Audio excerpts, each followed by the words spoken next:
Hey, this is Mike Ferrer, and you're listening to the Unofficial Lounge. This is Steve Strumling of the BFCS West USFL Football. You're listening to the Unofficial Lounge. The Unofficial Lounge with Ashante, Craybon, and Monty. We're here to give you the insight into some of the biggest plays you remember, involving the people wearing the stripes. We look at the grit it takes to become an official while exploring the history of officiating with the people who made it. It's more than black and white.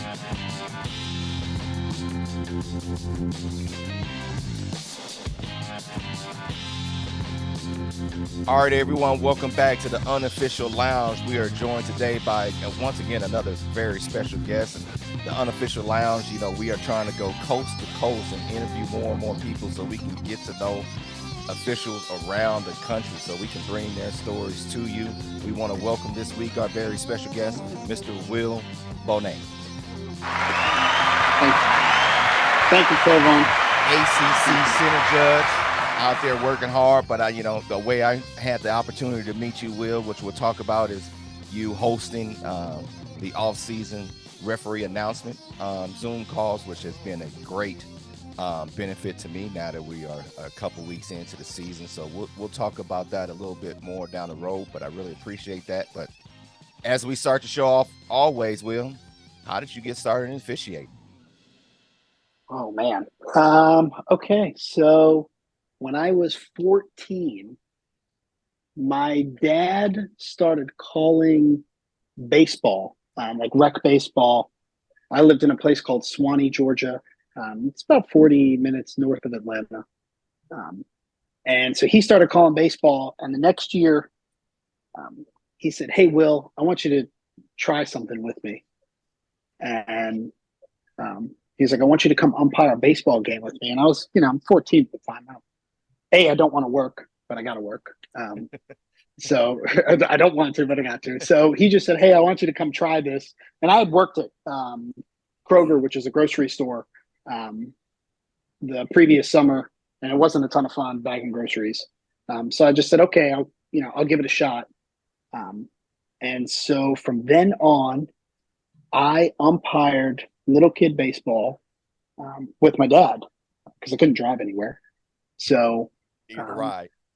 Yep. And his thought process when he brought me into it, his thought process was, "Hey, Will, I'm going to show you a world that you can get into in college to make some money so you don't have to work, at a restaurant or a bar 30 something, 40 hours a week to, pay your rent and tuition and, whatever it is that you need."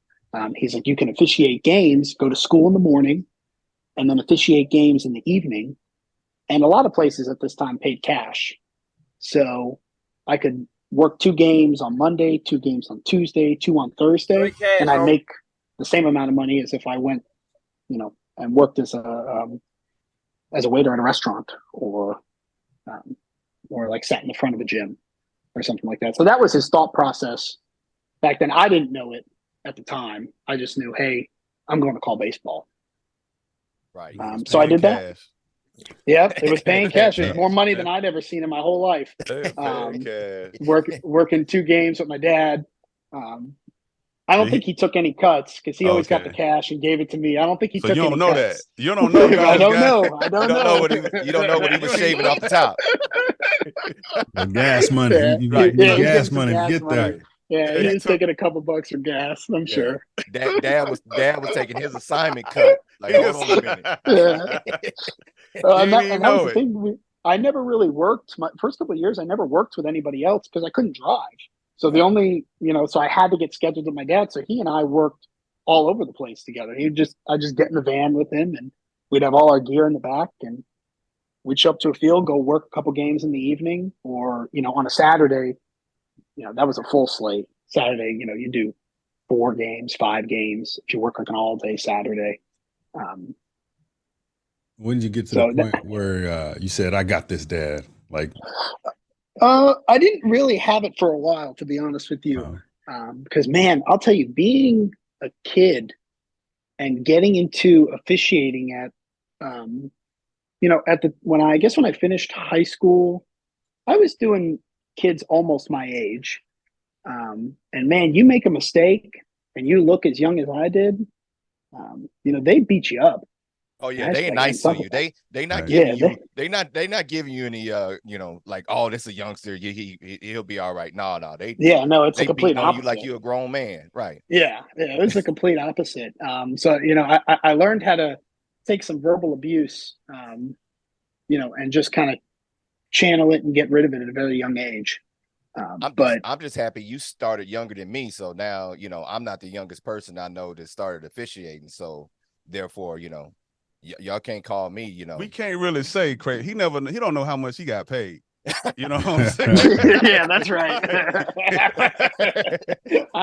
We just He trust just the got. dad. We trust the dad. He was probably just babysitting, like, come with me, you know? And he looking back at, oh, yeah, I got the fish. Hey, nah, man. Your mama said I had to take you with me.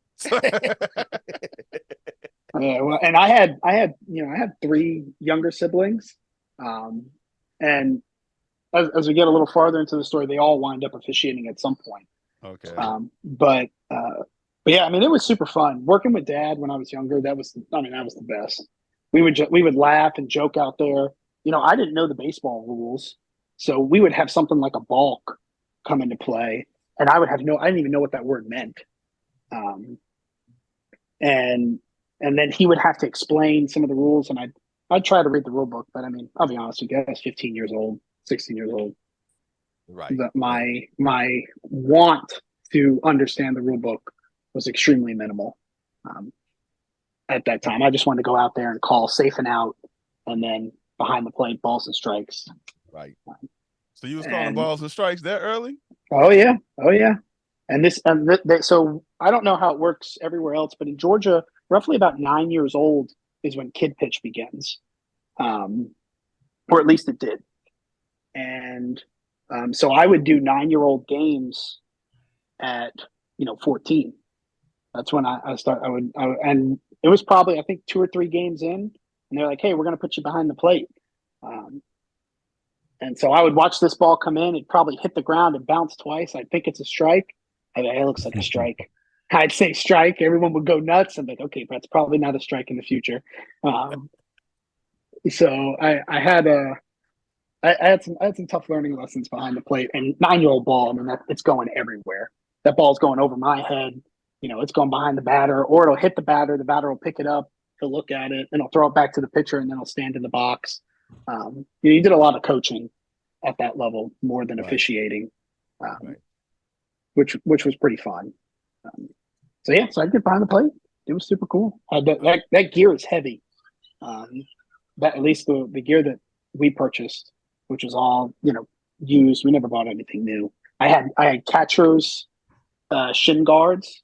Those were my shin guards that I wore. I think they were buddies of mine that played catcher.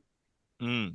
And then the mask, dude, that mask was thick. I think it weighed like 3 pounds. Wow. So my neck would be sore, from working the game. So just never held something like that. Mm. So that's where it all began. Did you follow Dad's plan and continue on officiating while you was in college? So when I got to college, I worked with the high school baseball group. It was called Marietta Umpires Association, and because I went to Kennesaw State University, and Marietta is right next to Kennesaw, and so I worked with them at the high school group. And the high school guys kept telling my dad, "Hey, you guys should come and call football," because a bunch of them called with another association called Atlanta Area Football Officials Association, AAFOA. And they're like, "You need to come and try this. You guys should come and try this. We would love to have some new officials, blah, blah, blah." So if you ask my dad, he'll tell you, I did not want to call football to save my life. I hated every second of probably the first 24 months I was involved with football. Wow. Because I wanted to call baseball. I didn't care about football. I was like, football's lame, Dad. I was like, it's lame. And then when I got on, now guys are getting on the field at a varsity level very early, just because of the lack of numbers.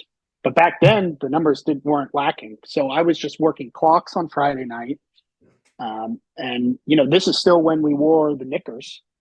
Ooh. So Good old days. it's a long socks, knickers. And I hated that when I would work on a Thursday, I'd work a muddy game and I'd spend all Thursday evening with mom trying to figure out how to get those stains out so I could wear the same pants on Friday, because I didn't have 9 pairs of pants. And my mom made us do laundry starting at 8 years old. So I wasn't coming home and giving them to her, and she was helping me out. She was like, "Hey, this is how you get the stains out." But yeah, he would drag me to meetings. And the way that Atlanta area worked, you had to show up to every meeting or you got fined. And it was like Fine. $5. Yeah, you got fined. That sounds like the Elks Lodge or something. Now, I think that's the first time on the show we hear an association fining somebody. Yeah, they would fine you for not showing up. They wanted to train their guys. So the association, the history of the association is very strong. There was a year that the association was picked for, I think at that time we had 5 classifications in Georgia, and they had a crew in every championship game from the association. A lot of very, very good officials. And so their standards were very high. They were extremely high. And so you missed one meeting, it was $5. You missed 2, it was 10. You missed 3, it was 15. So there was an incentive not to miss a meeting. And these were all in person. This is way before anything virtual. Right. So it was an in-person meeting that we would go to. Now, is this all still close by home for you? All in the same area? Not yes and no. So we used to meet at Lovett High School, and I was in Kennesaw, so it was roughly about a 25 minute drive. Okay, that's close. Straight down 75. So in college though, not that close, because that's gas money. Right. That's gas money. So getting to and that's every Monday night. So you'd work Thursday, Friday, Saturday, and we didn't get paid until the end of the season for every game we worked. So that was very tough, especially when you have no other income really, and I had to find income elsewhere. So sometimes I would call baseball on the week. Oh yeah. Yep, baseball on the week, football on the weekend. Did baseball pay you when you worked? Yeah, they would pay. They would pay because this was like rec ball that I could do in like downtown Ackworth or Kennesaw, or sometimes I would come home to Sharon Springs Park and work. You started working baseball to fund football, basically. That's pretty much how it worked out in the very beginning. Because we get one check at the end of the year, and that was awesome. Being 19 years old, I think we made somewhere between. We also worked a lot of games, so I worked a minimum of roughly 80 games every season for at least 6 seasons in a row. We used to have I say used to, it still does exist.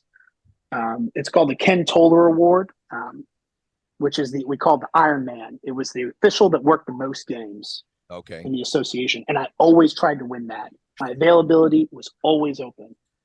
So I would tell anyone that's starting to officiate, that is the golden ticket. Keep the uniform in the car. This game. Oh yeah. Keep the uniform in the car. Everything in the car. I'm ready to work. You gotta work if you getting paid that like at the end of the year. You can't be taking no weekdays off, right? That's right. That's right. One time. And it's a cumulative check. Did you get a bonus for winning the Iron Man award? No, you just got a cool trophy that I always wanted. Never won. What did they do with all the fine money then? That went back to the association. Paid for maybe we had a banquet every year. So there was a really nice banquet. That's where you would get your check. So everyone would show up to the banquet. You know, a lot of guys in suits and ties, and that would be we go through all the awards throughout the year because we gave like an award for each position on the field. And at the time, we ran 6-man mechanics on Friday nights. So there'd be an award for each position. You know, the official of the year, the Ken Toller Award, which was the most games worked. I think they gave out an award for the alumni as well. Something about being an outstanding alumni. Y'all association had y'all own Oscars, huh? It was cool. It was cool.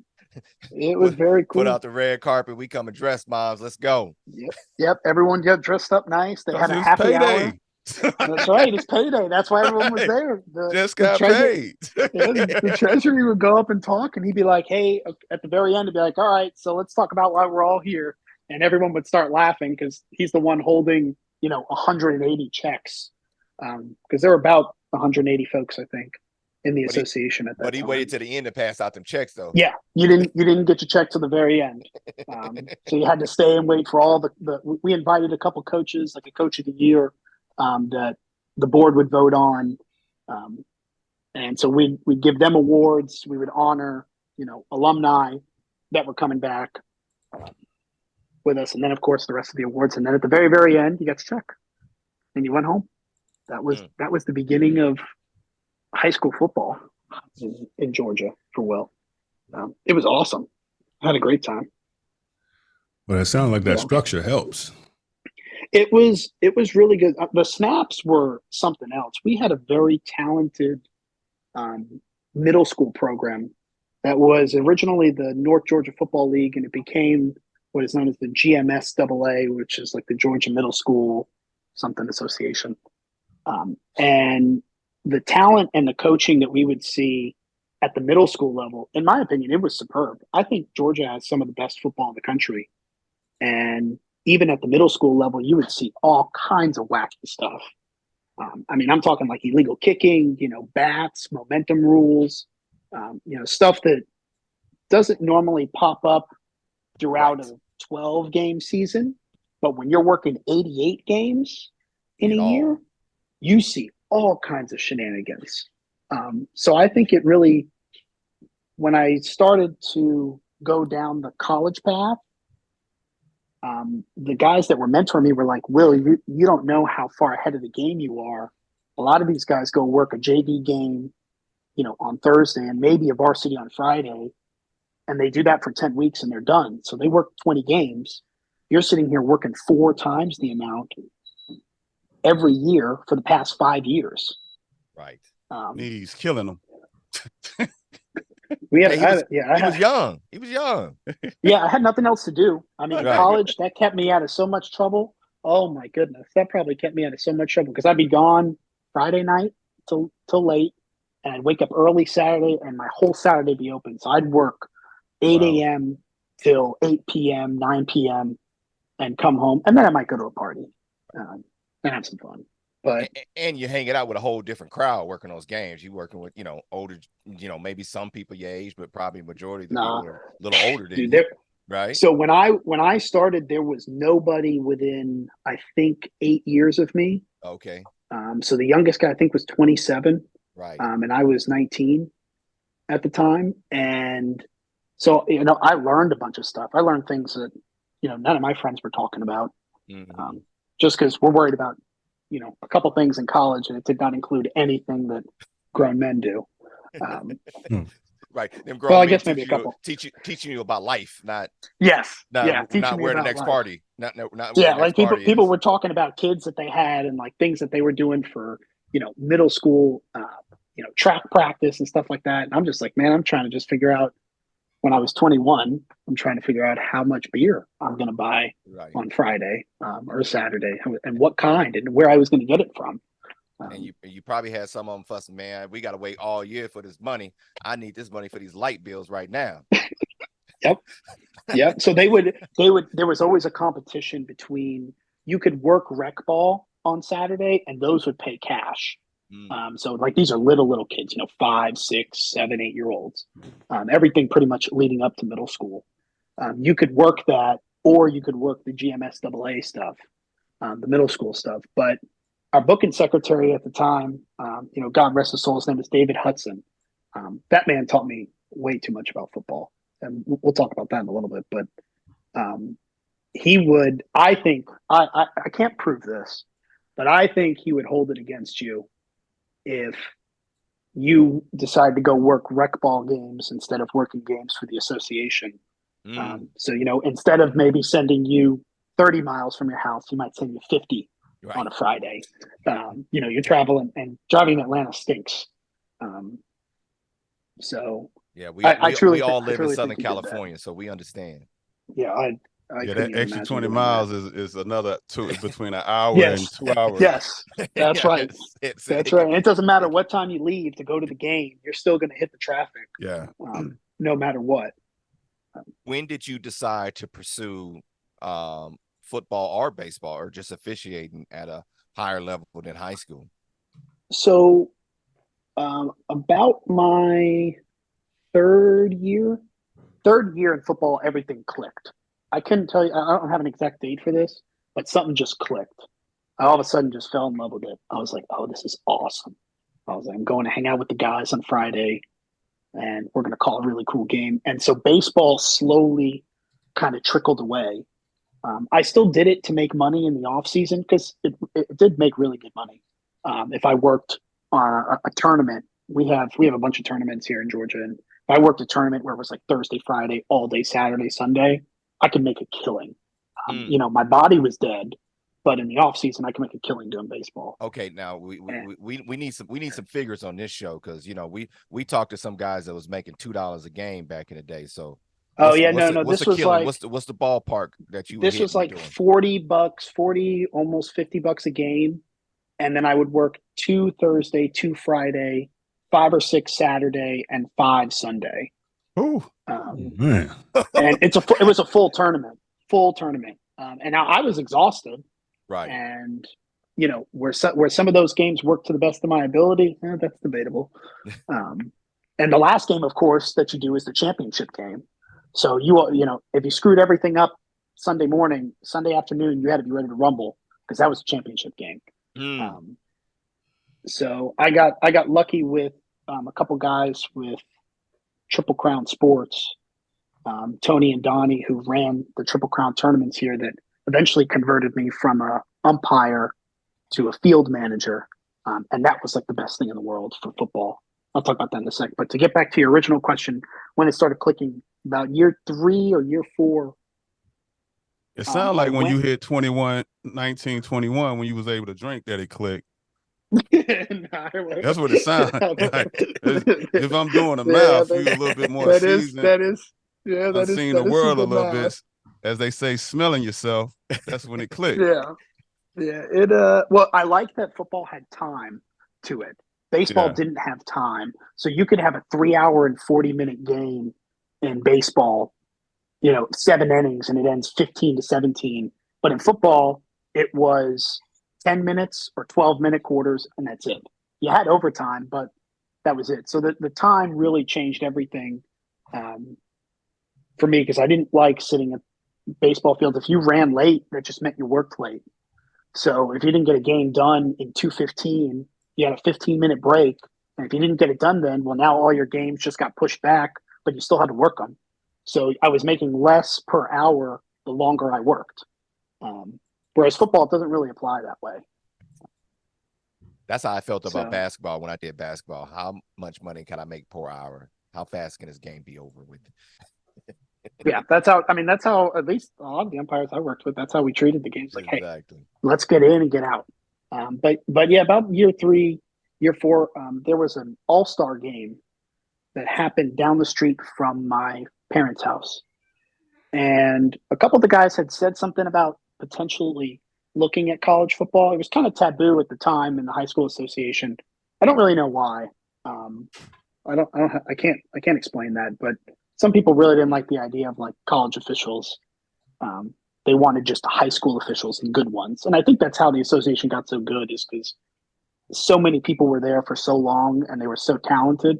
There are probably at least, I could think of probably 30 guys that could have worked college ball at some level, some at probably a very high level if they had tried to do that. But that just wasn't what they wanted to do. They wanted to call high school ball. So it wasn't like a real big thing. It wasn't advertised at all, really. But there was a gentleman that I had started working with that had been training me since day one, Jock Cooper, and he was working an all-star game because he was a college football official at the time. I think he was in the Ohio Valley at the time, and he was like, "Hey, we got this game." Him and Jeff Heeser, who was going to be the referee for the game. There's an all-star game. Will, he's like, "I'd like you guys to." Me and another guy named Drew Scotchell, I'd like you to come and work the chains for us. We'll teach you a little bit about college football. We're going to use college rules and mechanics. So that Saturday, my mom and dad invited Jock and Jeff up to our house, to my parents' house, because the game we were playing was right down the road. It's like 5 minutes. And so my mom made us a big breakfast. And Jeff and Jock talked to me, Drew, and my parents, about college football, and said, "Hey, we would like you to take a shot at doing this. You're young, you try hard." He never told me. I don't think he ever said I was good, but I think young and try hard was were the words. Were the words used. Not trying to blow my ego You up. ain't see it. There was potential. It's like you got potential to do something, and so that's really how it started. I went and watched them. And I was like, oh, okay, this is pretty cool. And let's see if we can give this a shot. So then that's when all the camp stuff began. Back when I would go to 5-6 camps, and that's how it really all began. My first camp was Harold Mitchell's football camp. There it is. Yep, that was camp number one. Where was it located at the time when you went? We were in Texas. I could not tell you. Oh, he was in Houston then. Okay, so Houston. I think it was in Houston. Okay. Yeah, I think it was in Houston. But yeah, so I went there. As never worked college before. Ooh. Thought I was going to learn how to call the game. I had only worked high school ball, and I cannot make this story up. This is a real thing that happened. This was the year they probably had 350 people there that were participants. At least it felt that way to me. And maybe it wasn't 350. It might have been less, but there were a ton Probably of was. people. Because this is 2013. Okay. Yeah, I think 2013 is when I went. So we get there and they give the field assignments out, and we get done with some of the classroom work. And so now we're going out to the field. And for some reason, every other field was not going except ours. And our crew was the first crew up. And I was running field judge. You can already imagine how this story is about to go. It could go really good or really bad. It's going bad. It's about to go real bad fast. It's about to get ugly. It's about to get real ugly. So Wes Booker was the clinician on my sideline. I was running field judge, and play number 6. So I mean, this is early in the scrimmage. They throw a deep bomb to my side, and I go running down the sideline. And I get to the goal line about half a step before the receiver, and signal touchdown. And so I'm telling myself, "Whew, I beat him to the goal line. We're good." And who has now become a friend. It was an NFL referee at the time, Terry McCauley, comes out of the crowd, and I'll never forget it as long as I live. He said, "This is what you don't do." And just yelled it, and I'm looking at him, and he gave a slight dissertation of how the mechanics should be, how much cushion I should have had, how I need to be ready for anything at any time, and I just kind of sat there kind of stone cold. I was like, oh man. So I go back, I run back up to my position, and Wes just kind of pulls me off the field. He subs someone else in. I think he could tell, and he looks at me and he's like, "Hey, Will, you okay?" I was like, "Yeah, I think I'm okay." He's like, that was a nice whooping. And I was like, "Yeah." And he's like, "Are you nervous? You do look a little nervous." I was like, No. I promise you, I'm not nervous. And trying to be confident. And he was like, yeah. And he's like, are you sure you're not nervous? I was like, no. I said, I'm definitely not nervous. I said, I'm fucking terrified. Those are two completely different things. And he just started laughing and told me it was going to all be okay. When Macaulay comes out of the stands at camps, he makes a scene. Macaulay is known at camps. Yep. It's two people, Cravon. Him and Mitchell. Yes, Mr. Mitchell. Senior. Oh, yeah. Senior. Oh, yes. Especially you being a deep, they both come out. You just hope it's something good, because if it's bad, just yeah, it was as bad as it got.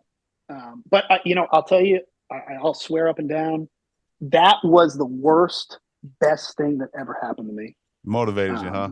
Oh my! I told myself, I said, I will never let someone have the opportunity to talk to me like that again, because I'll never screw it up that bad.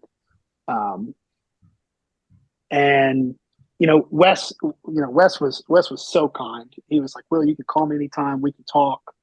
I believe he works with you guys now, if I remember correctly. Wes is with us. Yeah, I believe he works. He was such a great guy to me at the very beginning. But that was my first camp experience. Day one. That's how they all seem to go, though. Did anybody suggest that you go to that camp at that time, or is it just one you found yourself? What made you decide with no college experience? Bam, I'm just gonna jump in. So I had, between Jock Cooper and Marcus Woods, those two kind of picked up the mentorship with me, and kind of took me on as a mentee from the beginning. So they were the ones that instructed me, hey, you should go to Harold Mitchell's camp. I think Marcus was in the SIC at this time as a line of scrimmage official. And I don't think Jock was never in the SIC. I think he came to the Gulf South, if I remember correctly. But they had told me, hey, this is the camp you're going to go to. Okay. So that's how again, I went to the rest of camp and had an okay showing. It wasn't great, but it was okay. Right. And a couple months later, I remember I called Marcus and I was like, hey, so when do we find out, if we made it into the SIC or not? And the crews had already come out. Everyone already knew things about when camp was. And so he called me and was like, hey, look, I think you did a good job. He hit a very nice tone about it. That was basically like, I was just basically like, keep doing what you're doing. Yeah, you are not there yet. Keep you look working. good, though. You look good in uniform. You look good in uniform. Monty don't get discouraged about what happened. No, Monty said the best. Just keep doing what you're doing. That's what you hear from everybody. Your time is coming. Right. Keep doing what you're doing. So yeah, he just told me, look, go work your high school season. Work hard. Him and Jock sometimes. Jock would come to games on like off weeks, and he would come watch and give me criticism. Very positive criticism, but hey, Will, you did this here. I'd like you to change this. I'd like you to think about doing this. Little things to try to help and improve my game. So I wasn't totally against doing camp again. I wasn't totally against it. It was a little scary, but then of course I went back to Mr. Mitchell's camp next year. And did the whole thing all over again. Yep, went the following year. And was it better? Oh, it was a lot better. It was a lot better. I looked like I slightly had an idea of what I was doing. And Mr. Mitchell picked me up that year. He hired me, and I have to thank Ken Dollar for that. Who was like his right hand man. Right. Because Ken and I had a couple conversations. Jock kind of pointed me in his direction. And because he's the one that mentored Jock and mentored Marcus. Okay. And so he was like, hey, you need to talk to Ken. And so I talked to him, and I did everything I needed to. I got myself prepared. I made sure mechanically I was going to be very sound. And at this period of time, Mitchell was in charge of the SWAC and the SAIC, correct? That is correct. Okay. Mr. Mitchell gave me my shot and hired me as a deep. Okay. In the SIC or in the SWAC, or were you doing? No, in the SIC. I was not ready for the SWAC. Good God. Good God, I was not even close to being ready. I thought I was, internally. My internal ego would say, "Oh, I'm ready for the ACC." But Right. I was not even close, and that's okay. But Right. yeah, so I got hired. A couple months later, we went to the fall clinic, and I made a 92 on my first test, and I was so thrilled On because top I of was the so world. nervous about. You couldn't bring me down that day. Right. And because Mr. Dollar was smiling at me, even Mr. Mitchell was smiling at me. I was like, dude, I am, because I don't know if I scored the highest out of the rookie class. But I you was think up Michael there. but I was up there because I think Right. Michael Vandevelde came in that year as well, and I think Mike did super well as well. But I was up there, and I was It's great. nothing like going to your first college clinic and knocking out the test and be like, whoo, because you are so worked up leading up to it. It's like, man, oh man. Yeah, I was a nervous wreck going into it, and getting prepared for that. Like, for those that try to start through this, man, I took so many quizzes, so many quizzes, and got them from all over the place. I would get them from the CIP, from the PAC, from CFO West, the SEC quizzes. I mean, I would take all of them. Now I got like 20s on a lot of them, but I was taking them and just over and over again. And so after I got that score and we got our schedule, I had a bunch of clock games, but I had one field assignment at Clark Atlanta, and I was going to be the side judge.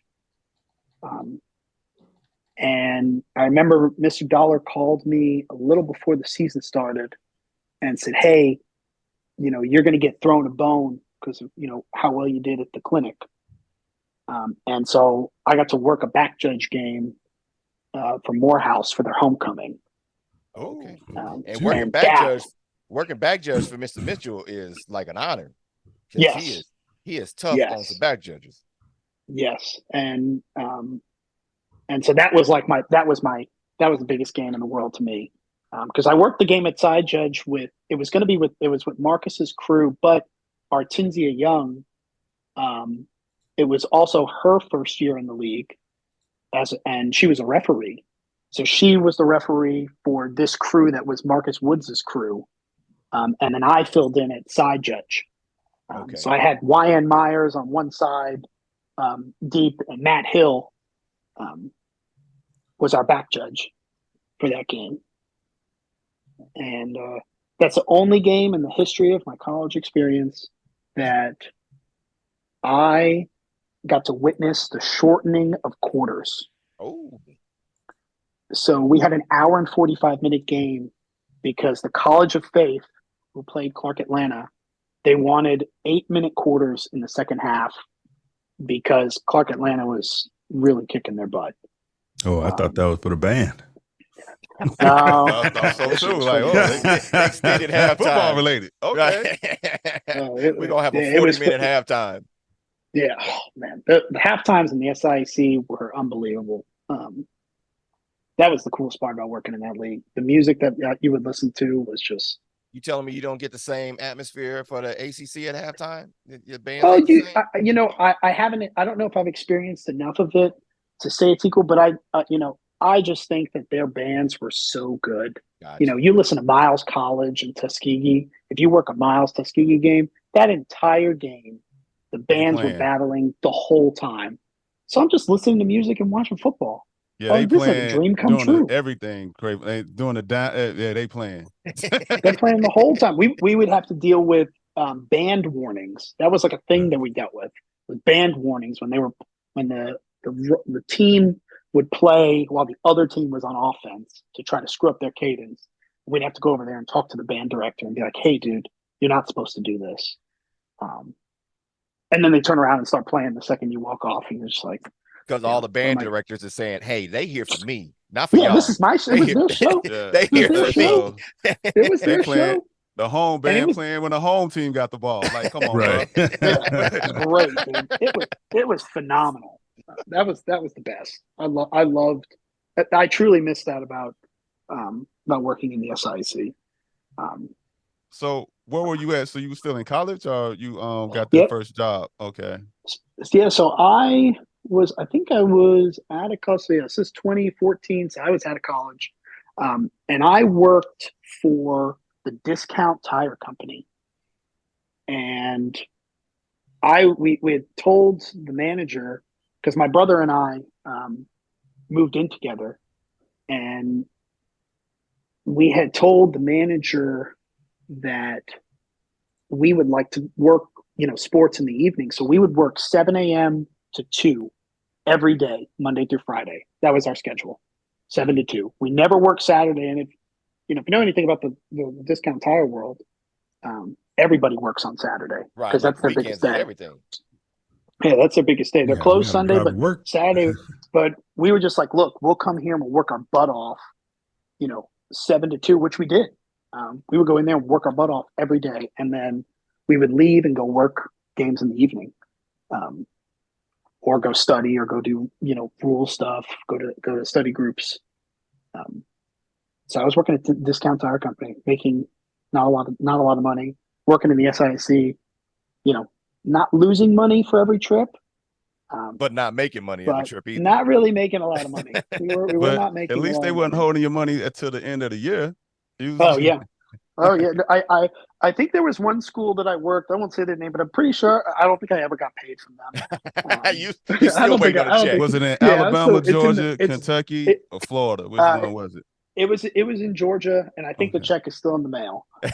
So maybe it'll get here someday. They filed the 1099 though. Yeah. 1099 got sent. Listen. So you said you brought up your brother. So were your other siblings doing sports at the same time with you too? Oh yeah. So we have to rewind a little bit. Yeah. So my dad got me into high school football, and then my brother, I think he started 2 years after me, maybe 3. My brother Nick, he's 18 months younger than me. So in the association, it was me and my dad and my brother Nick, and so we were all working for the same high school group, because Nick was living at home with my parents, and so he was working in the same high school group. And then, as I still worked for them when I first started doing college football, because I was told don't stop working high school until you get a full college schedule. And I didn't have a full college schedule Great the first advice. couple of years. The mentors that I've had in life are irreplaceable. If it had not been for them, I would not know what to do. And so I was working high school. So it got to the point where my youngest brother, Robert, who is 8 years younger than me, he was working in the high school group. So it was the A true Bonet family clan. affair. Yeah, y'all you like want to that talk? change. Y'all can work a game together. You want to talk Great about cash, the most fun that we would have on Saturdays? They would assign us together, all 4 of us. We would go work middle school game, and then we had a 5th person. That was, if I could do anything like time machine wise and officiating, I would go back and work with them. Man, we had so much fun. We were laughing out there. We were talking smack to each other. And when the coaches would get mad, they didn't know that we were all family. So they would get mad at like my dad, and I'd be on one side of the line of scrimmage. He'd be on the other. They get mad at my dad, and I'd be like, "Oh, you want to talk to him? I'll bring him over here. You can talk to him." And so I'd bring my dad over, and they'd start chewing him out, and I'm just laughing, having a great time. And Dad would do the same thing. They'd be talking all this nonsense about me or one of my brothers, and then my dad would go, "Now you're talking about my son, right?"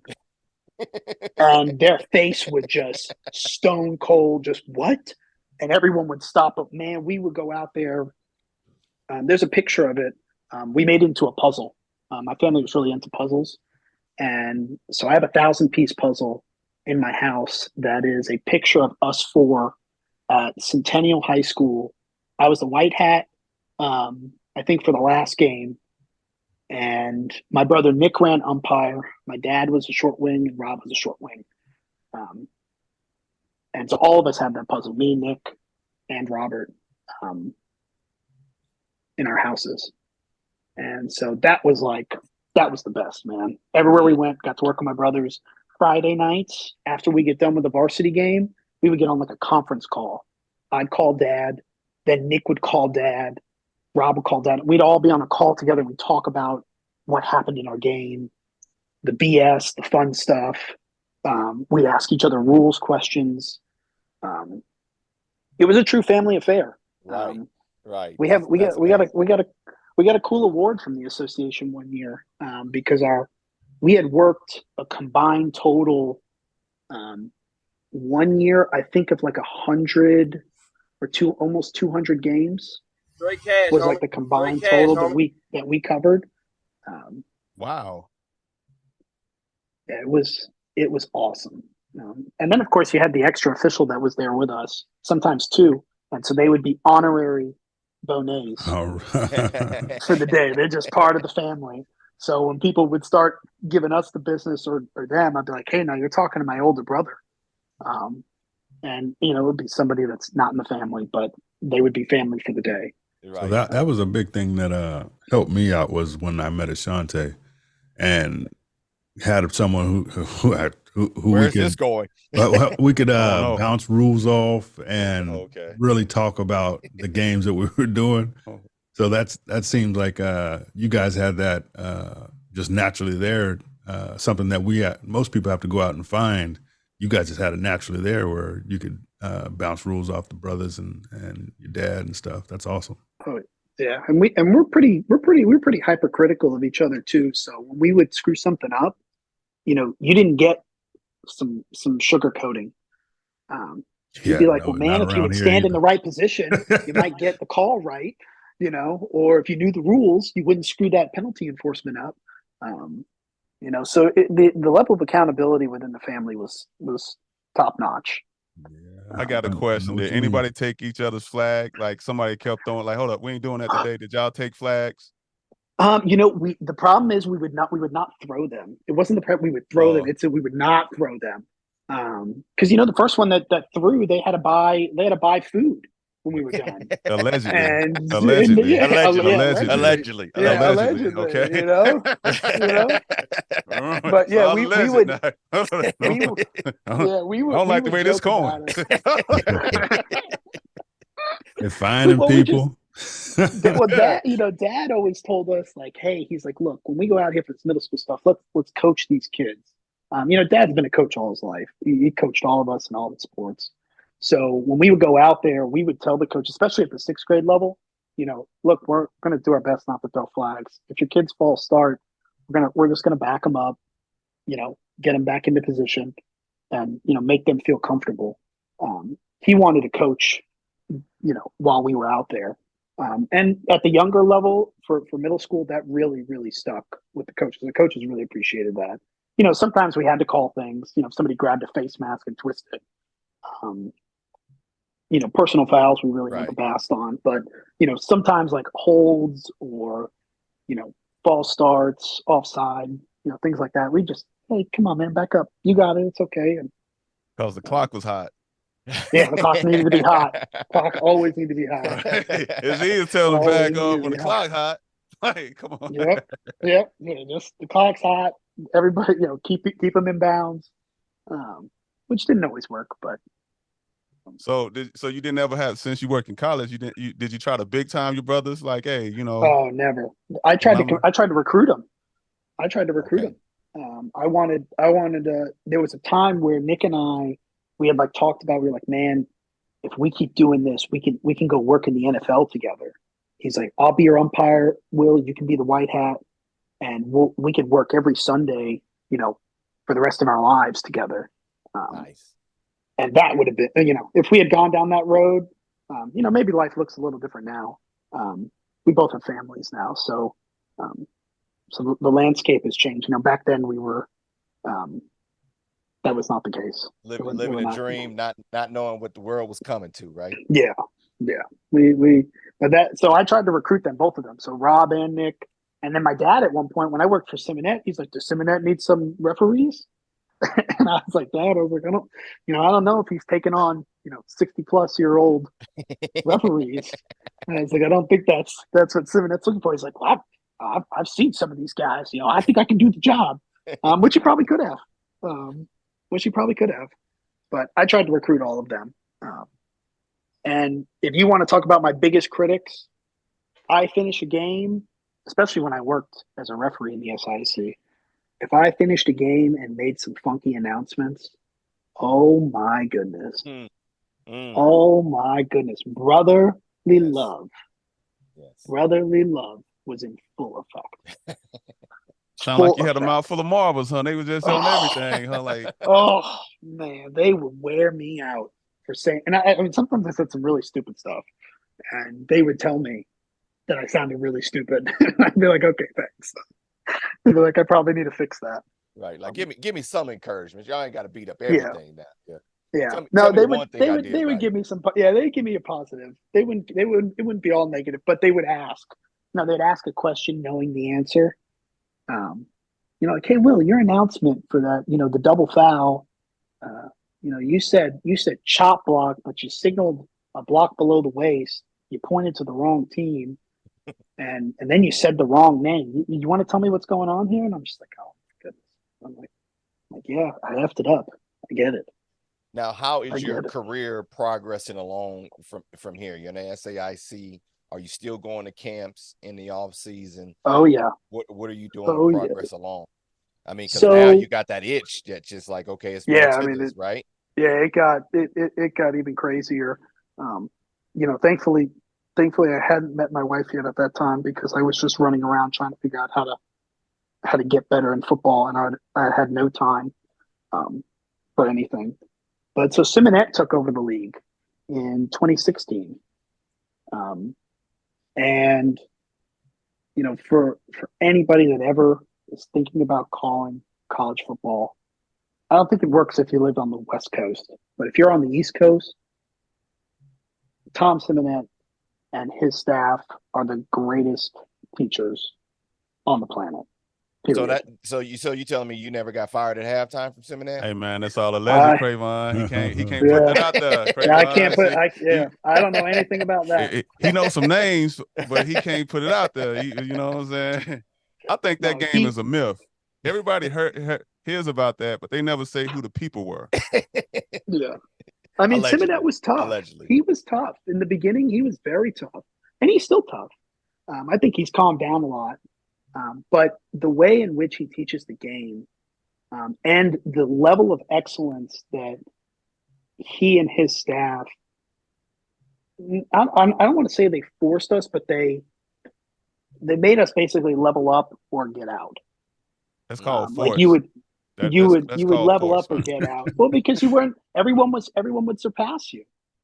Because everybody was working hard that was working for him. We were taking tons of quizzes. So I took more quizzes than I can imagine. And to circle back to, transitioning off the field for baseball. So when I got in with Simonet, I was like, man, I really need to step my rules game up. Well, I had moved off the field of baseball and into what we call tournament directing. So I was in charge of all the scores, and keeping the tournament moving. And then I was in charge of like rules disputes. So if, the umpires didn't know something, I would occasionally have to come in and, because Triple Crown had some weird rules. Well, that was my training ground for college football rules. I would sit every Saturday and Sunday with 6, 7, 8 quizzes. And I would go through each question one by one. And if I didn't know the answer and I couldn't find it in the rule book, I couldn't figure out how to get there, I would be on the phone calling people to figure out the answers. So I would call, Marcus Woods or Jock or Jeff Huser. I would call these guys and ask, how does this work? How does this work?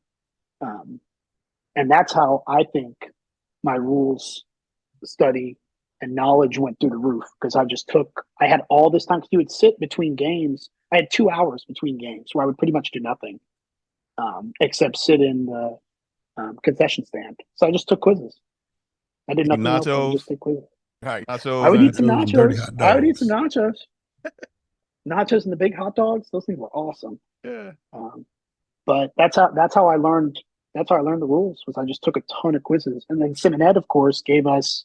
We had quizzes that we would take in the preseason for him that were put together by a gentleman named Rick Warren, who we call Facebook. So that was his nickname. I don't know how he got it, but everyone calls him Facebook. But I know him as Rick Warren. But he would put together our rules quizzes, and I mean, there was a time where we were doing 250-question quizzes a week for Simonet that started Sunday night. You had to turn it in by Wednesday, and then another one started Thursday morning, and you had to turn it in by Saturday at midnight. And the way that they formatted the test was once you answered a question, you couldn't go back. Okay. Now wait, you're Will. Wait. Stop. This is a real thing. 100 questions a week A week. requirement? Oh yeah.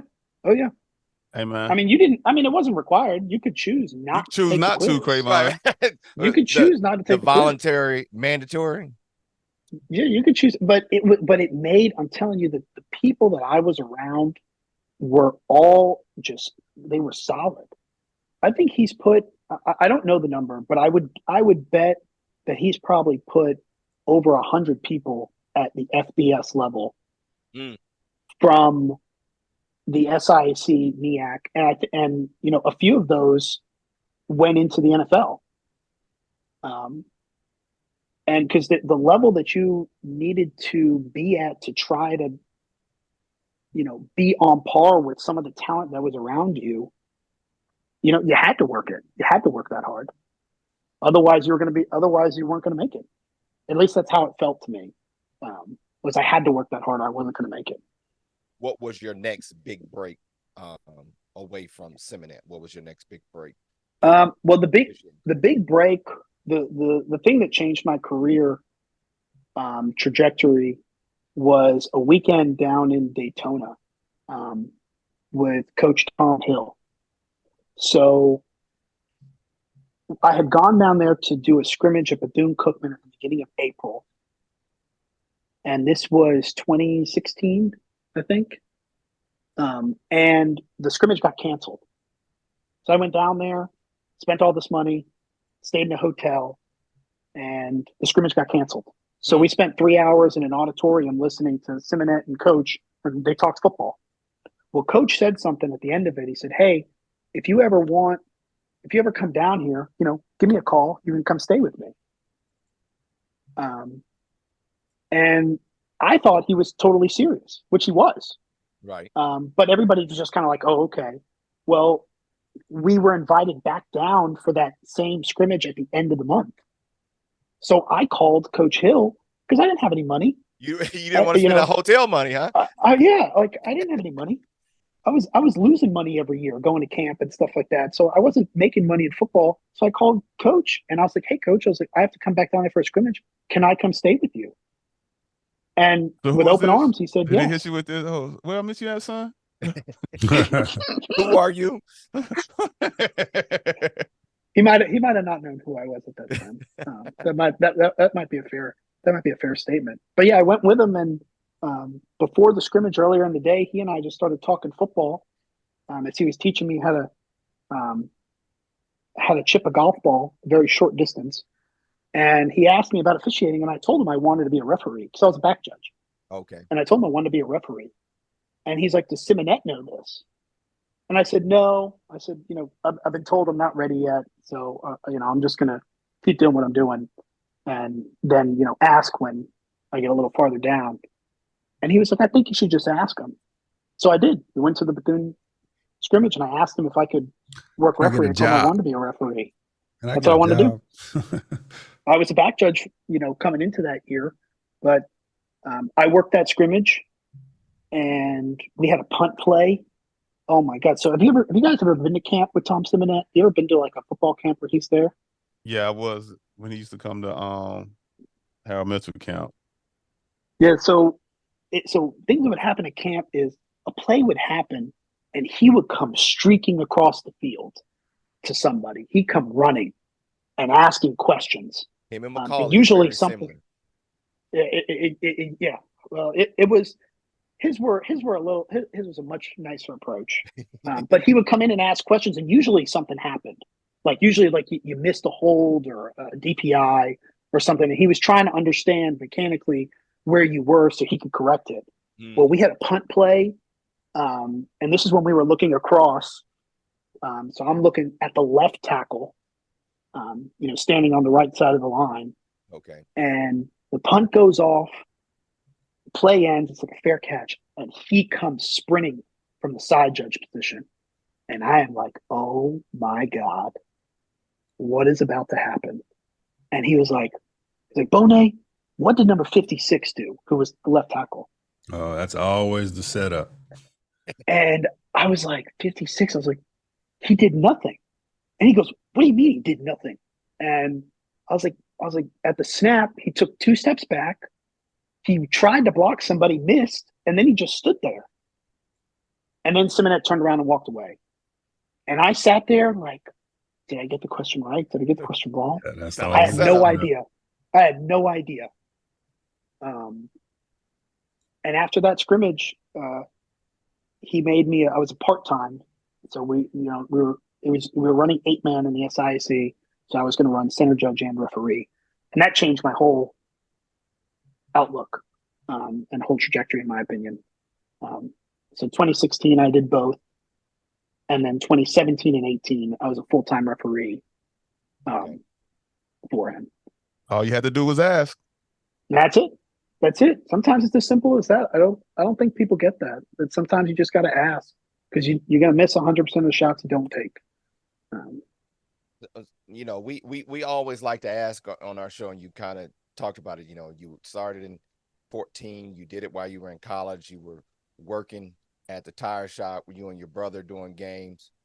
Now, when does your now wife come into the picture? Where is your career at, and how does that interaction start with? I mean, because you're knee deep into football, and now you meet who he going broke every year, wife, right? hey, that little money he was pocketing at the end in December, like, man, that money gone. Man, so Shelby came in beginning of 2017. We met the night of the Super Bowl, Falcons Patriots. That was a heartbreak. That was a heartbreak moment for you. So I would define the night as one thing, but which was not the most fun evening. But it turned out to be, the best night ever. Changed your life, basically. Yeah, changed my life completely. and so Shelby got to see what all the hard work that I had put in coming into 2017. She got to see that begin to blossom, because I was now a full-time referee, and I had really good years, and so because 2017 I worked. I got selected for our playoff crew as a referee. In 2018, I also was selected as the referee for our playoff crew. After not being selected for postseason ever in my life, and she would ask a lot of questions about what I would do, and I'm sure you guys have done it, explaining football from an official standpoint to somebody who likes football but doesn't know the official side of the world. Yes. So everybody's a referee, right? Right. Until they care about somebody that does referee, and then they go, "Oh, it's not what I thought it was." Yeah, if you had asked her then, she'd tell you, "Hey, I thought you guys just showed up, worked the game, and left." Yeah, that's the number one misconception. She didn't see all the countless study groups and phone calls and tests and quizzes, and then all the stuff that dealt with like scrimmages in the springtime. And so that was very eye-opening to her. But she did nothing but improve my game as I got deeper and deeper into it from 2017 on. You know, if you don't have someone that's supportive at home, I can assume that this would be an extremely difficult avocation to be a part of. Yes. But she she comes has into the been picture. You're on the road every Saturday. I mean, during football every season, Saturday. you're on the road. You're going, and I believe, correct me if I'm wrong, you're doing a lot of driving. It's not like you hopping on a bunch of Oh flights. yeah, I'm definitely not hopping on a flight. I'm taking a mega bus to Lexington to, you know, Come on, bro. It jump wasn't in a that car bad. with You ain't taking jump no in a mega car with bus. somebody. I Come took a on, mega man. bus once. I took a mega bus once. For real. Hold I up. took a mega bus all the That's way a to story. Lexington. You got on a Yeah. mega bus to a fit, which Central State, which is in Ohio. I think that's the first that ever that we heard somebody. I heard say, a Spirit, but you got on a mega bus. Mega bus. Yeah, I looked up all the flights to try to get up there, and I was like, man, I don't have the money for a flight and a rental car. I was like, how can I? I was like, and so I just started researching like ways I could get up there. I didn't know if I could take a train, and then I saw Megabus, dude. It was like $22, and I could sit on this bus from Atlanta to Lexington. And then I had one of the guys in the crew pick me up from Lexington and drive me over to Central State. And then when the game was over, he drove me back to Lexington. I was there until 11:30 at night, and then I jumped back on a mega bus and got here to Atlanta at 7:30 in the morning. And my dad came and picked me up downtown. That's determination right there. I got to applaud. Once we got to applaud that. We got to applaud that.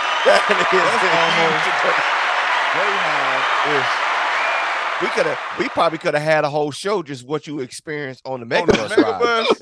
Why you ain't put that in the pre-show question there, man? No, man. That right there. We got some time now. We got time on this one. Hold up, bro.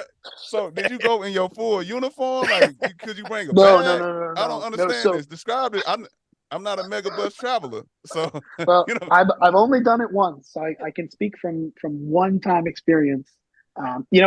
So I was instilled early on. You know, Marcus and Jock were very big, and so was Atlanta area football.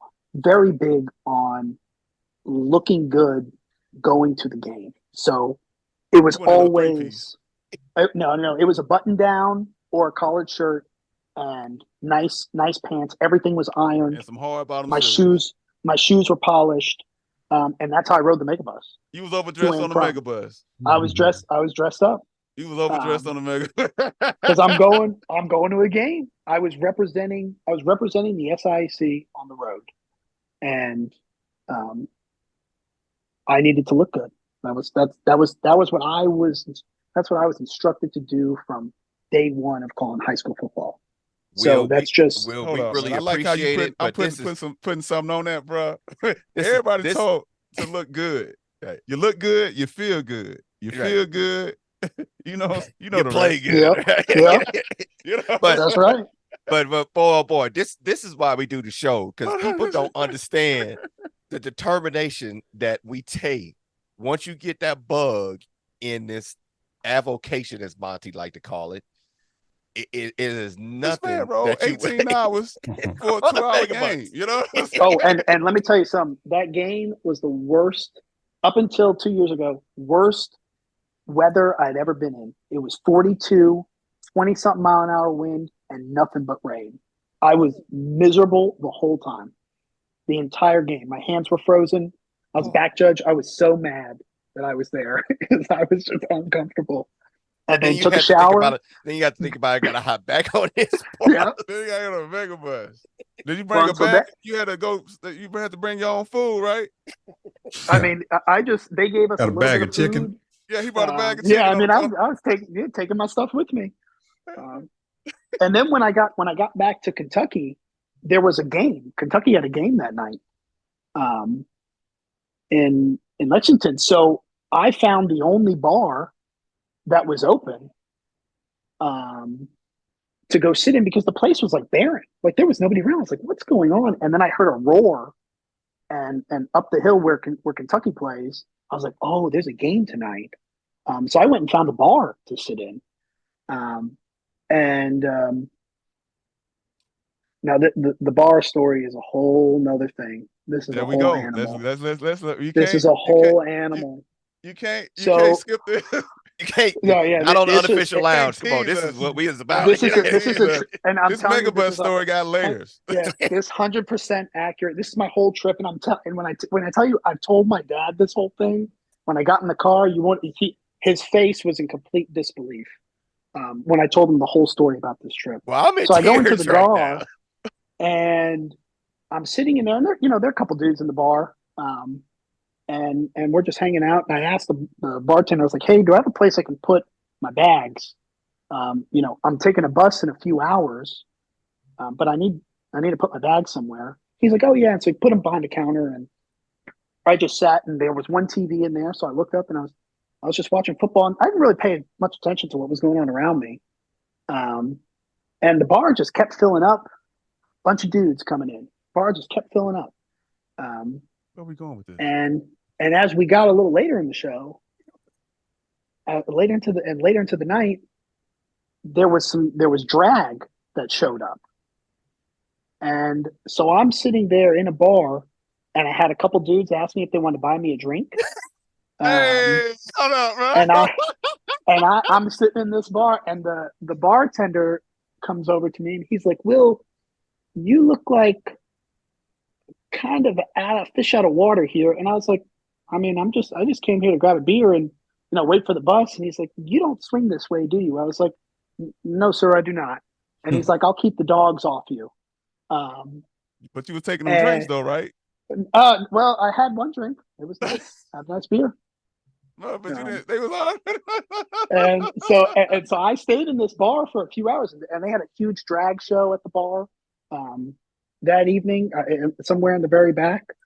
And around, he said somewhere like he don't know. Yeah, somewhere in the back. Hey, I stayed in my seat, and I watched some football. And towards the end of the night, I thanked the bartender. Better tip him big. Keeping him off. He.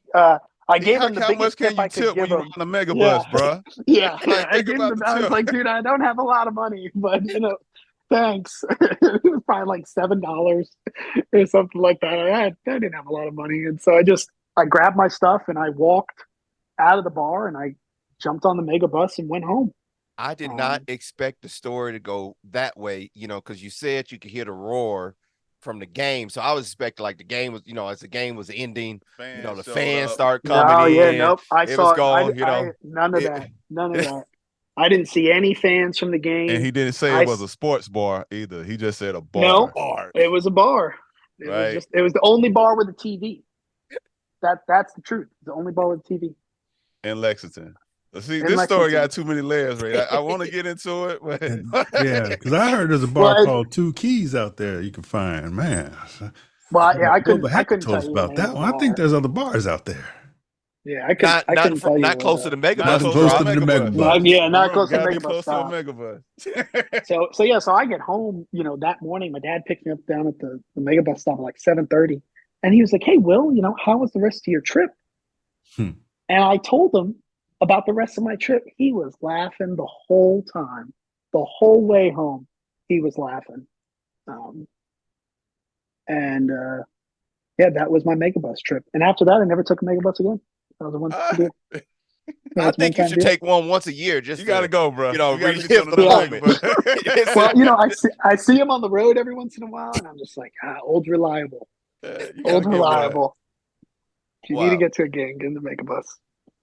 How did you get your big break now into the ACC? The Atlantic Coast Conference. Oh, excuse me. The Atlantic. Atlantic Coast Conference. The stretching Atlantic Coast Conference. Well, so I spent 2017, 2018 in the SIC. 2019, I got hired into the Mid-Eastern Athletic Conference as a center judge, and so I worked 2019, and then 2020 hits. And so now we're in COVID protocol. COVID. And it was 2 days before my 30th birthday. My phone rang. I missed the call. I was on a work call. I missed the call. I looked at the text message, and it said, it said, "Hey, Will, this is John McDade, coordinator of the SEC and Sun Belt. Please give me a call. I'd like to talk to you about your officiating career." You sent a text? Wow. And he sent it. He had left a voicemail, and he sent me a text. Called, left a voicemail. So I looked at it, and I'll be completely honest with you. I didn't know. Maybe he didn't say that he was part of the SEC Sun Belt. Maybe he didn't say that because I looked him up because I don't think I knew who he was at the time. I'm not the brightest dude in the world. So I looked him up and I was like, oh my gosh, this is the guy he's over the SEC now. Right. Right. Just the man. I was like, oh my gosh. So I picked up the phone and I called him. And we had a really nice conversation. We talked about, how I started. We talked this. We talked about how I got started in officiating. Did y'all talk about the Megabus? No Megabus story. No, we didn't. I didn't give him the Megabus story. Oh, okay.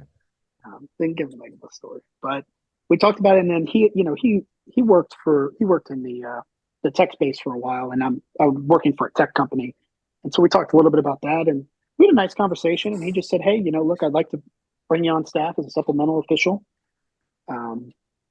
And then he asked, who mentors me, and so, there's of course, Marcus Woods and Brad Allen.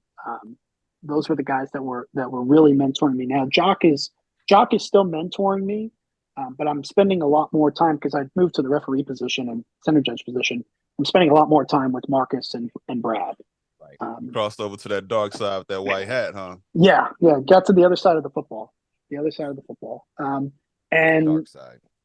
And so and he had said, I think he had said something, he's like, I don't know if I know those guys super well. And I said, the only other person that has helped mentor me in my life is a guy named Jeff Heeser. And he's like, Heeser. And I said, I do. And so he said, okay, well, look, we'll talk in like a week and a half, and hung up the phone. And so Shelby and I were both working at home. And so I go into the other room and I'm like, Shelby, I was like, I just got picked up as a supplemental official in the Sun Belt. She's like, what does that mean? I was like, I don't really know. I don't really know what that means. But supplemental means, hey, I'm on the right track. Maybe I'll get a game, might get a clock. You moving in and the she right was excited. direction. Yeah, she was excited for me. Well, 20 minutes later, my phone rings again. And I look at it, it's John McDade. And I was like, as it's ringing, I'm thinking back to my conversation, and I'm like, I thought he said we weren't talking for like a week and a half. And so I picked up the phone. I said, hey, John. I said, I didn't expect to hear from you so soon. And he says, yeah, me neither. And I just said, I was like, okay. And so he said, well, I'd like to bring you on full time as a center judge in the Sun Belt Conference. That changed. Oh my goodness. And this is 2 days before my birthday. And so, I thanked him. I told him that I was going to work harder than anyone. And, I'm very excited about the opportunity. And I hung up the phone, and man, there was nothing in this world that could bring me down that day. Oh my goodness. That day was phenomenal. Shelby understood that should have been it. a whole week. I mean, get the call and your birthday coming up. It was unbelievable. And so like I called Brad to let him know. And when I called Marcus, I said, hey, Marcus, are you sitting down? He's like, do I need to be? And I was like, yeah, you should sit down. And he's like, what's up? I was like, I just got hired full time in the Sun Belt as a center judge. And he was like, whoa. Nice. He's like, how did that happen? And I was like, I have no idea.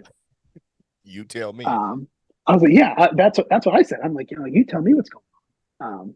Well, what you learn later on is Chad Hill, Tom Simonette played a part in that. Both of those individuals played a part in that. And Jeff Heeser, I didn't know this for months. He hung up the phone with me and called Jeff.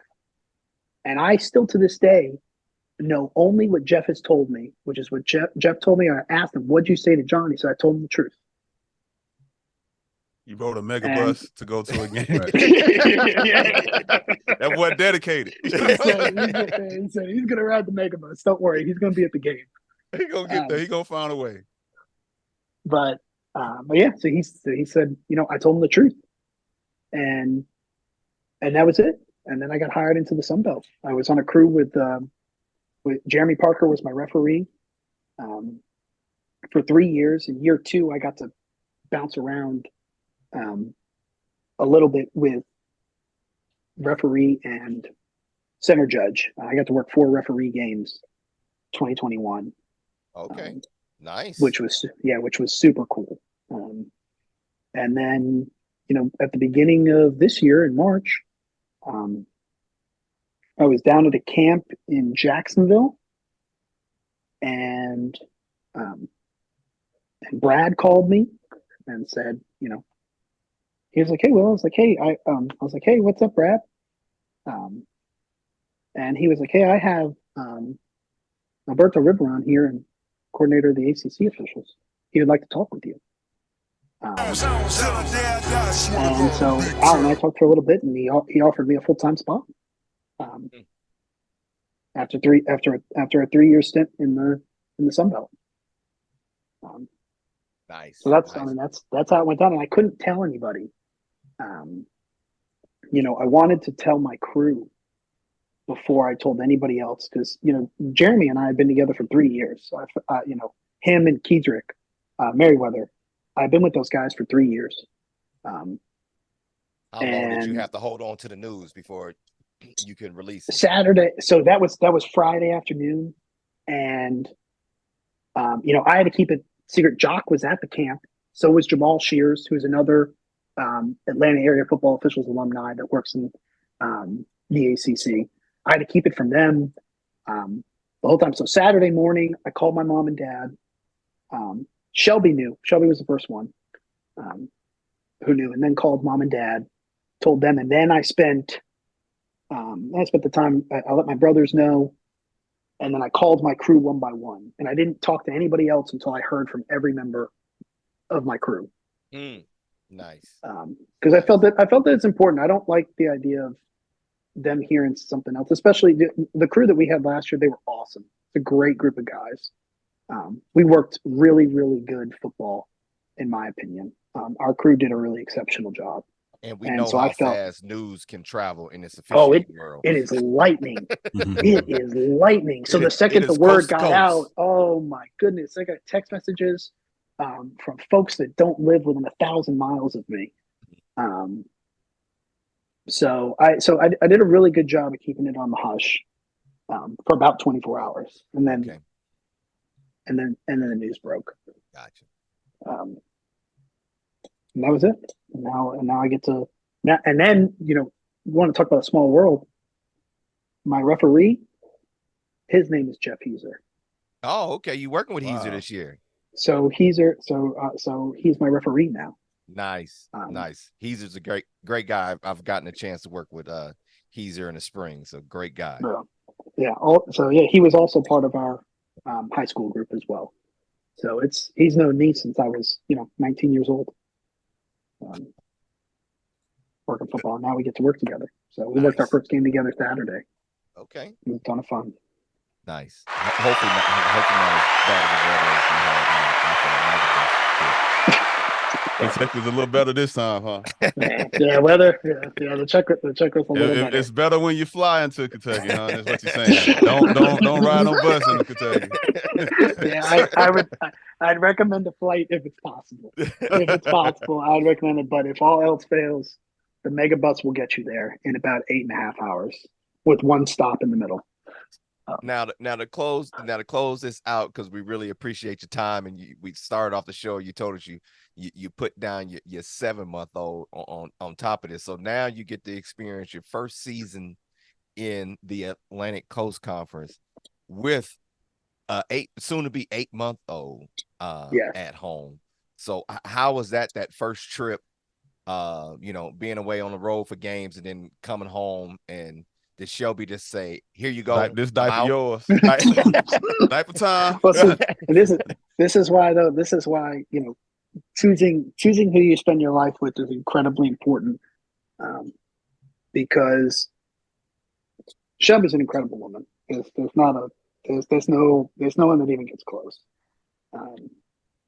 and she knows my commitment to this, and so she is committed to doing what is necessary so that I can go do this. And so I mean, she was with the baby from Wednesday afternoon through Sunday morning. She was all by herself. Had to take the baby to daycare. Still had to go to work. Still had to work. Thursday and Friday, and then Saturday did some work on the house. Had her parents come down. But I would not be able to do anything even remotely close to as well as I do it without her and her support in all of this, because it's I don't know how other people do it, but she supports me extremely well, probably better than I deserve. So I think when I got home, her thing was she just wanted to go to the gym. So the baby was taking a nap, and so I just sat at home, tidied up a little bit, woke the baby up, and played around for a little bit this morning with Emmy, and then Shelby came over to the gym, and we've been hanging out, all day since. So I'd say week one, she survived week one. The rest of it will be okay. It's a little harder on me, man. Yes. Emmy's got a tooth coming in. She's got a tooth coming in up top that wasn't there when I left. I watched her today. She shimmied across the floor, so she's crawling, but she's not walking. But she's putting her hands on the couch and then sliding with her feet. That was something I've never seen before. So I think it's going to be pretty difficult to go away in the beginning, because she's learning at a very rapid rate. Yes. So you're gone 2-3 days, and you come back and they're doing something totally new. Like, what happened? Yeah, you miss a lot. Right. Yes. The great thing about nowadays, though, we have the FaceTimes of the world and stuff like that. Yes. So you can still we do that all the time. Right. You can still get that experience away from being home when you have a little one like that, which is absolutely, amazing. And the biggest blessing in the world is, bringing somebody else in this world that you, the day before you didn't know they existed, and the next day you would do anything. You would do anything. Yeah. That is exactly how it works. Will, we really appreciate your time on the show. I got the opportunity to meet you. We kind of talked about it at the beginning, but the mega bus just took us down another road. Man. But I'm gonna still throw you your flowers, man, because this is week 2 of the season. As we told you guys, we're doing this in season for the first time. It's hard. And it's hard. It's hard for us, but I'm 3 games into putting that funny white hat on and having a microphone on me.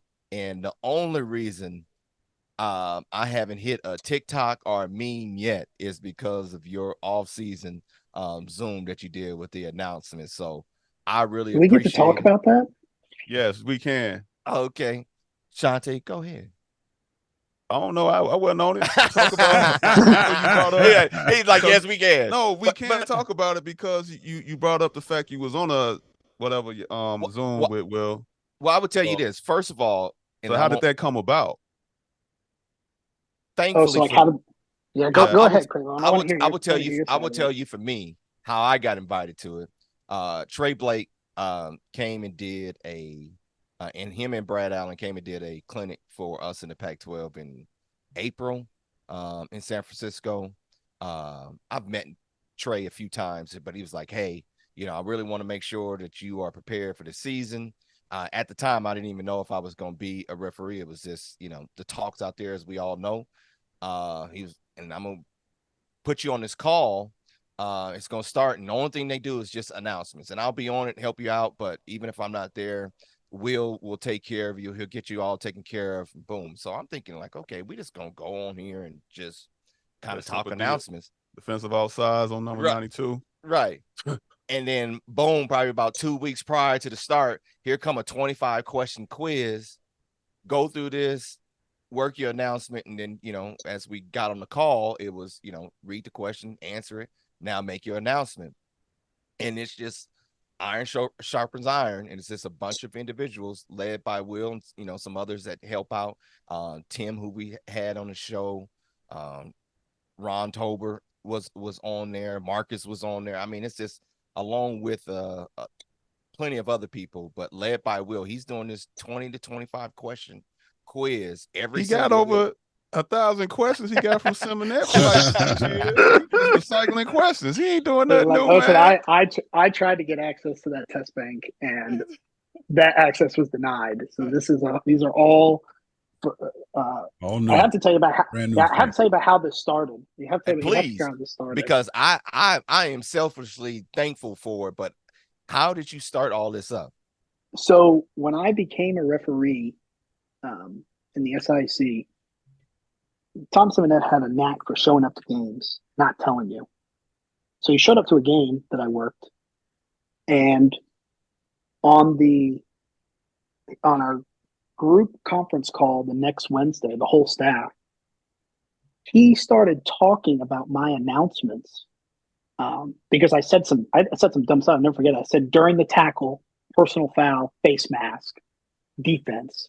Well, and so he's saying this, and he's like, "This is not the language that we need to be using." Blah blah blah. And then he called me afterwards, and one-on-one we talked about it. And I said, well, Tom, how do people know what to say? I was like, I don't know what to say. And as I started talking, he told me, he said, "Hey, talk with Brad," because Brad Allen is a wizard when it comes to announcements. Yes, he is. And so I talked to Brad, and we had also had a bunch of new referees in the SIC. We had a lot of new guys, none of which who made announcements. And when we started talking with Brad, I was like, "Hey, does someone do like a training for this? Does anyone like host something?" And he was like, "No, not that I know of." And so all of a sudden, Tom was like, "Hey, we're going to do a training." He's like, "Bonet, you're going to lead it."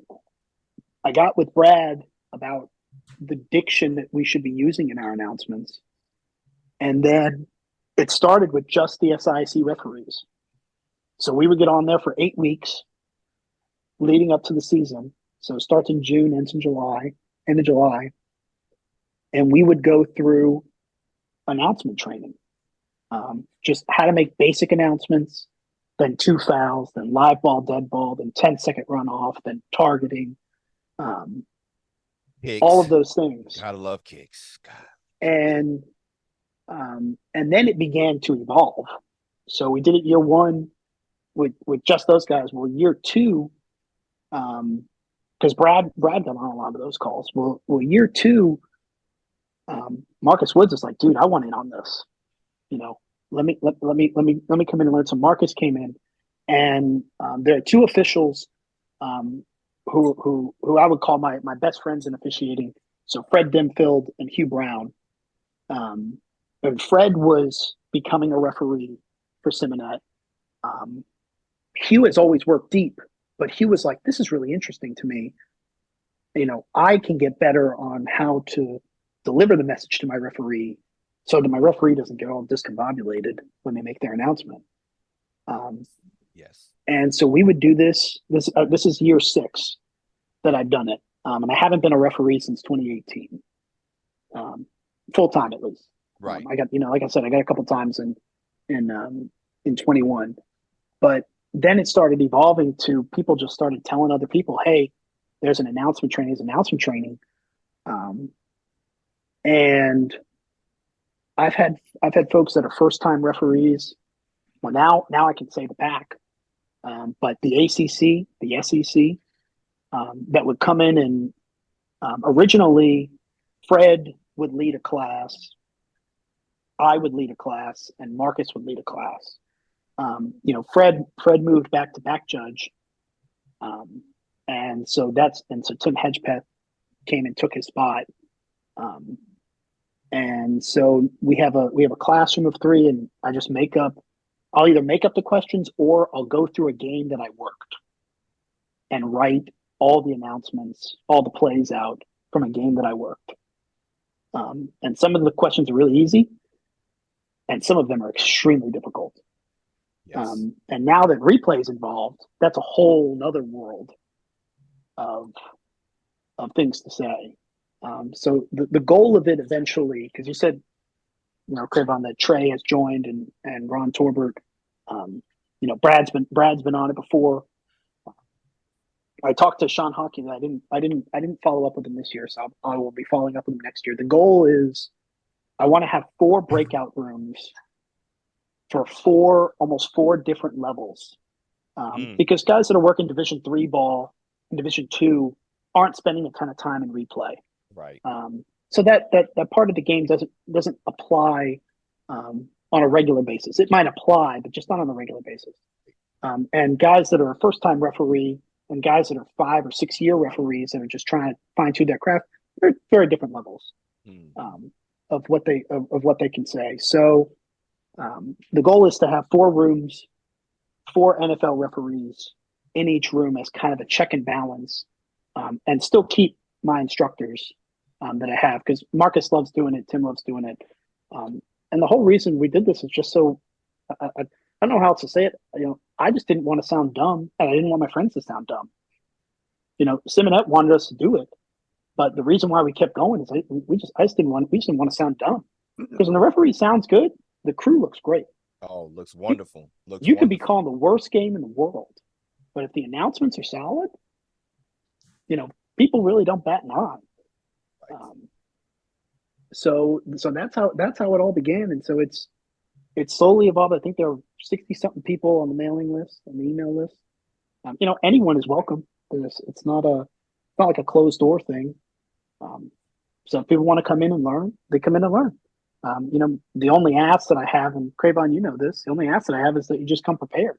Yes. The way I learned to make announcements is I wrote all of them out, and then I would go down to the LA Fitness down the street, and I'd stand in front of the mirror for an hour and a half making announcements and signals and trying to time my words. Crazy at LA Fitness. Oh, people thought I was so weird. I got so many weird looks. So many weird looks. Point and tell home. Like, we can do that in his own house. Right. Yeah. Man, go to IKEA and get a mirror, bro. Right. Well, the mirror in the bathroom just wasn't big enough. So I wanted to see what my whole body looked like. Yes. I want to fine tune my craft. I want to know how high I need to tilt my head before it looks weird, and how far apart my feet need to stand. I'm not a very tall guy, so how far they need to be so I look the tallest I possibly can. What you doing with your hands? That's another thing. I try to keep them relaxed. What you doing with your hands? It's tough. I'm half Italian, so part of me just wants to talk with my hands the whole time.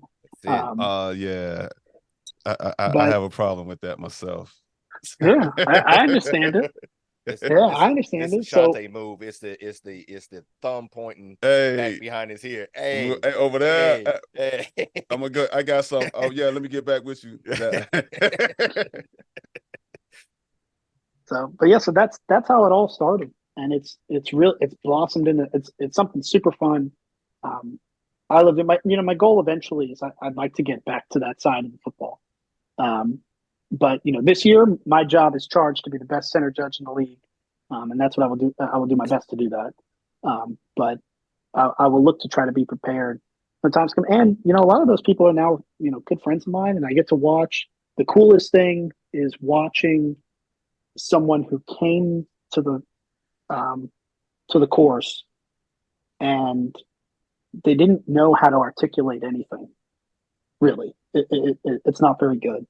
And then I get to watch a game that I record on like a Saturday that, maybe they're working at Division II, Division I AA, I mean, even in FBS. And I'll go through and I'll listen to their announcements and I'll be like, holy smokes. I'm like, they're working at it and they're getting better. That is an awesome feeling. To know that it's possible for people who want to get better and come to the program and that it works. Because I have a ton of success stories where it actually works. If you put in the work, I guarantee you're going to sound great. And I can tell you, it is very, very helpful. Jury's still out on that, bro. You know, a lot of people. What? 2 games in. Jury's still, hey, you might need to add a session on doing the coin toss. Like, you know what I'm saying? That's a lost art with any referee. Like, they mess up a coin toss, and it's like, I guess we going, what direction we kicking again? You gave 2 different things, bro. And that's not just you, Cravon. I've seen that before. Like, I've done it before. Yeah. Hey, hold I up. screwed that up. Yeah, I thought you said they. Okay. Yeah, it's something else. But man, I tell you, I'm not perfect at all at it, but this little bit of skill that I have with this microphone so far is because of that 8 weeks of jumping on. And you know, we have a whole lot of Zooms and stuff that we have to do in the off season. Yeah, and I made sure after the first one, like, yes, I have to be on this every single week, because it's one thing if getting in the mirror and talking to yourself about it, like, oh, I wish I could, but if you don't know where to start to even know where you messed up at, it's kind of hard to even correct yourself. Or now, you know, I'm in a game, I worked a game yesterday, and I was like, ooh, as soon as I finished that announcement, I was running down, I was like, want that one back. Dang. Yeah, And be out there freestyling, bro. You better think it out. It's I had tough. 80%. I had 80%. I nailed it. And that last 20. But the goal of it is to give like fundamentals, like Right. fundamental stuff that you can reuse and recycle over and over again, so you don't have to think about it. And then you let your personality come out when you got the fun ones. Right. The only great thing about it was they was having issues with the microphone in the stadium. And That's when the mic, you just tap the mic twice. All of a sudden. No. All This of a is sudden. I didn't even tap it. I was you know, watching the film today and, you know, doing my file report and everything. And I said, oh, let me go listen to these announcements. I listened to that one, and right the part that I messed up on that I wanted back, it cut off on TV. I was like, yeah. They heard you in the stadium, though. No, because they was having issues with the bike. Something was wrong with the bike. So because they even came, I was standing there in between the third and fourth quarter. I had to stand there for 15 minutes as they changed out the whole microphone. It wasn't even the battery. They had to go change out the whole entire thing. So yeah, they were having issues, and it worked out for me that day. Thank goodness. Well, yeah. If you guys ever want to come and just come in and listen, dude, nah, you said I got to be prepared. You're more than welcome. You're more than welcome. I got to be prepared for that. No, I ain't ripping no time soon, there, buddy. Yeah, I'm not crossing over. I'll take one. It'll probably be good for you to go and just know how to report your files. Oh yeah. We talk about that a lot. Exactly. And that's what Hugh said. Hugh said the best part, because you know Hugh's never worked referee, you know, at the college level, and he said that call was exceptional because he just understands how to report fouls now. He knows what to say, which is so important. All right. Well, Will, appreciate you coming on. This has been really informative for those of you who want to be referees in the future. How do they get in touch with you to get on this call? Oh man. Well, I guess I can give you my email address. That's probably the best way. Because they contact us and we will get you Will's. Yeah. There you go. There you go. Shoot us. Unofficial Lounge. Right. Unofficial dot. Oh, what was it? Unofficial. See, that's the problem right here. But no, they can reach out. They can reach out to us. Yeah. And we will forward the information on That's right. Twitter. That way you don't get 400 Instagram. emails. Right. Well, listen, if we got 400, that would be crazy. That would be crazy. But as long as I get an email once, I can put them on the distribution list. Yeah. Perfect. And so once they're there, they're stuck there. Then they have to deal with my spam. And they got to answer the questions. That's right. They're not that bad. I promise they're not that bad. They get 25 ugly. questions but coming soon. ugly. That's right.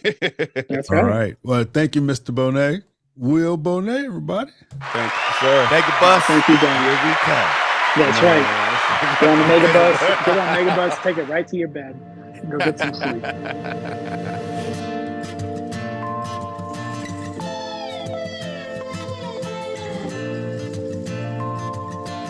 The next time you're traveling up the picturesque Pacific Coast Highway, join us for happy hour at PCH Street Salon and Wine Lounge. The heart of the Pacific Coast Highway is in Lompoc, California. Thank you for listening to this episode.